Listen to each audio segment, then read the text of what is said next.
Assalamualaikum warahmatullahi wabarakatuh.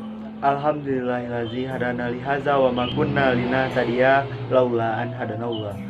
Puji dan syukur marilah kita ucapkan kepada kehadiran Allah Subhanahu wa taala. Berkat rahmat dan hidayah beliau kita dapat melaksanakan ibadah puasa pada bulan Ramadan yang berkah ini, yaitu Ramadan 1442 Hijriah.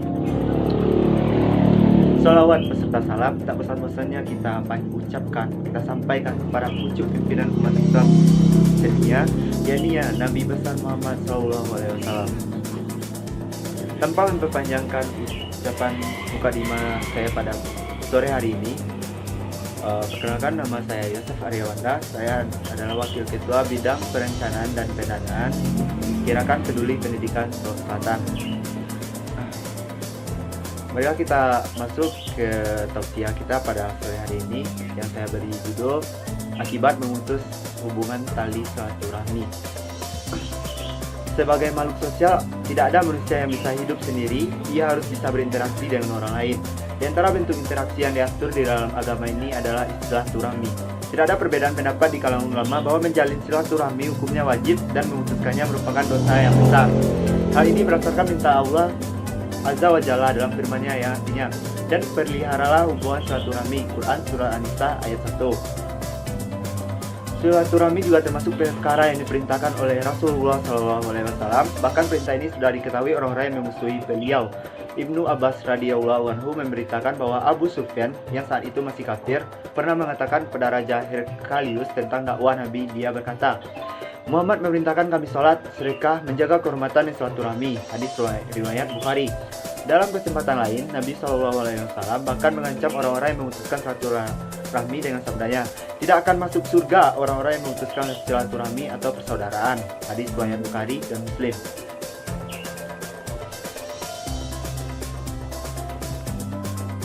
Baiklah, kita masuk ke dalam poin pentingnya dari silaturahmi tersebut, yakni makna dan bahaya memutus silaturahmi.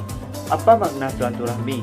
Imam Al-Arani rahimahullah berkata, silaturahmi adalah kinayah atau sebuah ungkapan yang menggambarkan perbuatan baik kepada kerabat dari kalangan orang-orang yang memiliki hubungan nasab, keturunan, dan pernikahan, bersikap sopan dan lemah lembut kepada mereka serta memperhatikan keadaan mereka walaupun mereka jauh dan berbuat buruk. Syarh Sahih Al-Bukhari.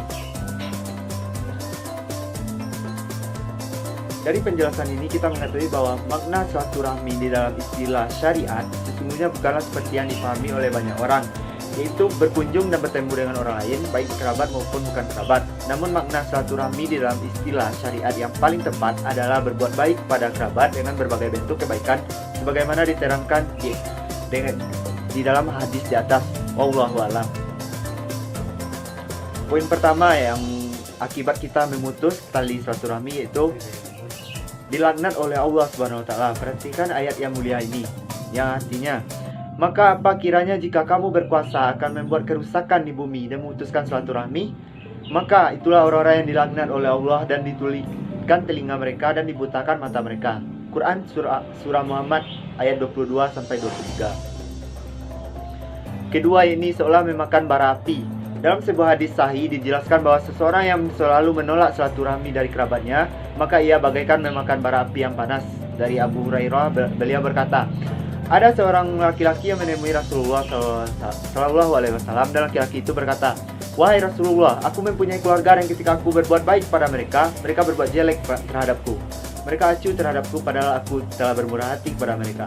Rasulullah SAW bersabda, jika demikian maka seolah-olah kamu memberi makan mereka dengan bara api, dan pertolongan Allah akan selalu menanti menyertaimu selama kamu begitu berusaha silaturahmi. Hadis riwayat Muslim. Ketiga, menjadi sebab tidak terkabulnya doa. Rasulullah SAW bersabda, tidaklah seorang muslim memanjatkan doa kepada Allah selama tidak mengandung dosa dan memutuskan silaturahmi, melainkan Allah akan beri padanya tiga hal. Allah akan segera mengabulkan doanya, Allah akan menyimpannya baginya di akhirat kelak, dan Allah akan menghindarkan darinya kejelekan yang semisal. Para sahabat lantas mengatakan, kalau begitu kami akan memperbanyak berdoa. Nabi lantas berkata, Allah nanti yang memperbanyak mengabulkan doa-doa kalian. Hadis riwayat Ahmad. Keempat, hukumnya disegerakan di dunia sebelum di akhirat. Rasulullah SAW bersabda, Tidak ada satu dosa yang lebih pantas untuk disegerakan hukuman bagi pelakunya di dunia bersamaan dengan hukuman yang Allah siapkan baginya di akhirat daripada bagyu kezaliman dan berbuat buruk kepada orang lain dan memutuskan kerabat. Hadis riwayat Bukhari, Tirmizi, Abu Dawud, Al-Hakim dan lainnya. Kelima, ancaman dijauhkan dari surga. Rasulullah Shallallahu Alaihi Wasallam bersabda, tidak akan masuk surga orang-orang yang memutuskan silaturahmi. Hadis riwayat Bukhari Muslim. Para ulama mengatakan maksud kalimat tidak akan masuk surga dalam hadis ini ada dua kemungkinan. Yang pertama, tertuju kepada orang yang menganggap halal memutuskan persaudaraan tanpa sebab, padahal dia mengetahui keharamannya. Maka orang ini kafir, dia kekal di dalam neraka dan tidak akan masuk surga selamanya. Yang kedua, mungkin maksudnya tidak masuk surga semenjak awal bersamaan orang-orang yang dahulu, tetapi dia dihukum dengan diundurkan dari masuk surga dengan ukuran yang dikehendaki oleh Allah Subhanahu wa taala. Lihat Syarh Imam Nawawi 16 114 sampai 114. Oleh karena itu, marilah kita segera memperbaiki hubungan tali silaturahmi kita terhadap kerabat, saudara maupun keluarga kita. Kesalahan datangnya dari diri saya sendiri dan kebenaran datangnya dari Allah Subhanahu wa taala. Saya sudahi dengan Assalamualaikum warahmatullahi wabarakatuh.